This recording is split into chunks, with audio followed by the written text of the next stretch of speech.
ਦਾ ਜਨਾਜ਼ਾ ਮਹਮਲ ਦੇ ਵਾਂਗੂ ਬਾਕਿਰ ਟੁਰਾਵੇਂ ਅਗੋਂ ਰਸ਼ ਨਾ ਹੋਵੇ।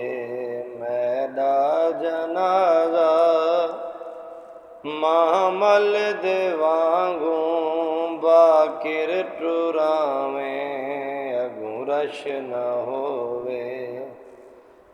मैं को मुसलमाना बहु लुटिए बाकिर मैं को मुसलमाना बहु लुटिए बाकिर लुट तू बचावें अगों रश न होवे।